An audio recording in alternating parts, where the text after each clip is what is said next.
на чекорите што ги прави христијанството во Македонија. И затоа јас да не должам многу, ќе започнам со првата книга, која ја изработивме во коавторство со митрополитот Методий Златанов. Тоа е трета книга, излезена оваа година во издавачката куќа Македонска искра на Славе Николовски Катив. И ја подготвуваме четвртата, со која сакаме да завршиме еден проект. Пред 5 години со митрополитот Златанов, како мој постдипломец, започнавме проект со наслов Неканонизирани светци во Македонија.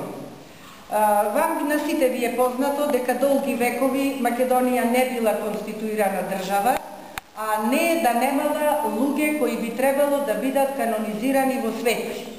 Да си споменеме само на Јоаким Крчовски, на Кирил Пејчиновиќ, на Партенije Зографски и на ред други личности кои го заслужиле тоа, но не биле канонизирани. Но ние не ги опфаќаме во книгата само просветителите и преродбениците, туку навлегуваме подлабоко во суштината на христијанскиот живот во народот во Република Македонија.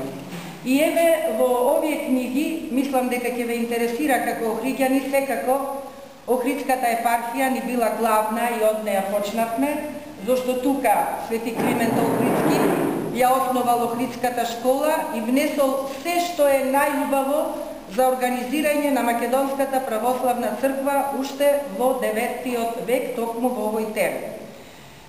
Ние трагавме во предпоследната книга какви се трагите на христијанството, да речеме, во градот Охрид.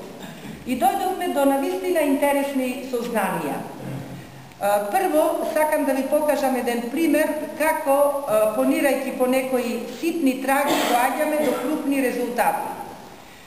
Во 2005 година ги собрав религиозните старици од Охридските цркви, дознавајќи, се разбира после долго трагање, која од нив е порелигиозна или зошто е религиозна, зошто верува во Христа и така натака. И дојдов до 7 такви избрани жени, тие секако не се единствените од Охрид, има и многу други, но еве со тие 7 жени кои што се грижеле за 7 охридски цркви, поведов разговор за нивната вера, за нивните сознанија, работеле долго време во црквите.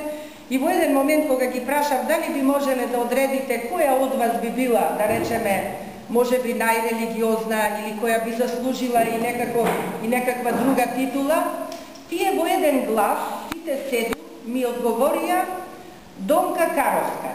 И јас прашав, па која е Донка Каровска, зошто не ја донесовте и зошто не е тука да поразговараме и со неја. Тие ми одговорија, па пред 30 години Донка почина. И јас уште повеќе се зачудив, што спомнуваат жена која што пред 30 години починала во Охрид. Јас во потрага по таа и ми кажаа зошто е религиозна, зошто ја сметате неја за најсвета, тие одговорија дека силно веруваат дека нејзе и се јавувал Господ, секоја вечер ја будел и наредувал да пишува. Тој Господ и диктирала, таа пишувала. И жените ми објаснија дека тие виделе 10 такви тетрадки испишани од Донка по диктат на Господ. Се разбира дека ова би било се прераскажување, зашто јас ги побарав да ги видам тие 10 тетрадки, да видиме што е, каков е тој диктат. Но за жал, синовите и внуките на Донка, кои ги пронајдов, тие живеат во Охрид, некој во Скопје,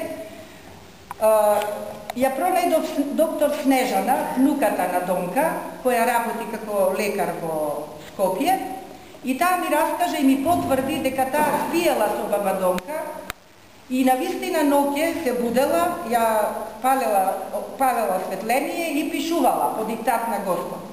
Меѓутоа многу брзо ја затвориле баба Донка во Охрид, бидејќи ширела пораки од Господ. По долги интервенции ја пуштиле баба Донка, тоа било сигурно некаде 46-47 година, ја пуштиле дома и синовите кои биле офицери, дури и забраниле да пишува или да го шири тоа што и кажува Господ, зашто ќе настрада целата куќа.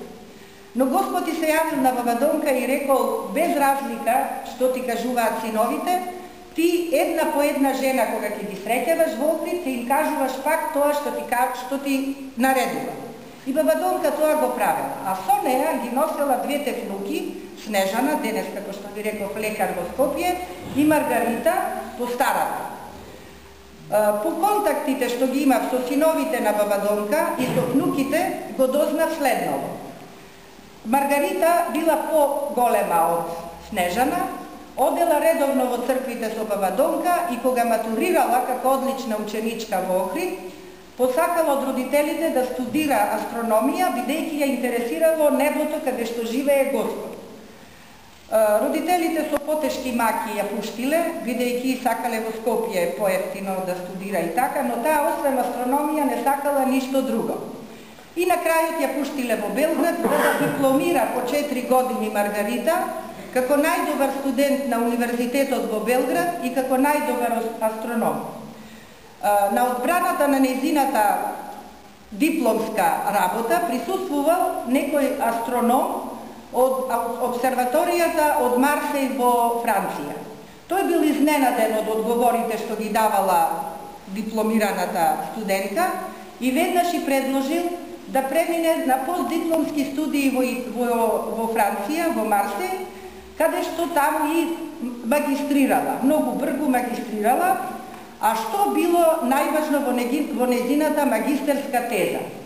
Маргарита пронашла две неоткриени небесни тела и ги крстила Донка и Софија. Ги крстила по имињата на бабите и тие две звезди тела денес постојат во науката со имињата на Донка и Софија.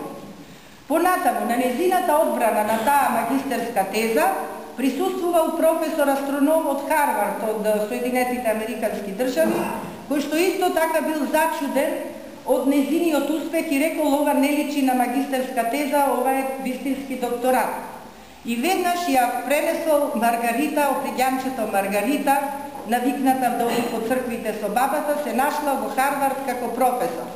Денес Маргарита Нелс, омажена е за американец, е најпознатиот астроном во светот.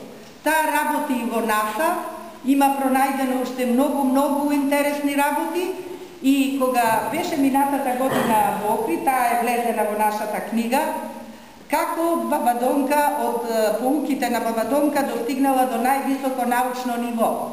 Јас бев љубопитна да се сретнам со Маргарита денес, после сите овие настани, и успеав телефонски да ја прашам: Маргарита, каков е твојот однос денес кон Бога и кон религијата, бидејќи ти од религиозните поуки на баба Донка во црквата Свети Никола Геракомија во Охрид, ти достигна до највисоко научно звање во Соединетите Американски држави. Таа веднаш ми одговори: денес повеќе верувам во Бога, отколку тогаш кога бев дете во Охрид. Се разбира дека нејзините резултати се објавени во многу научни списанија во светот, во Соединетите Американски држави, но ова сепак сакам да го истакнам како една длабока вера.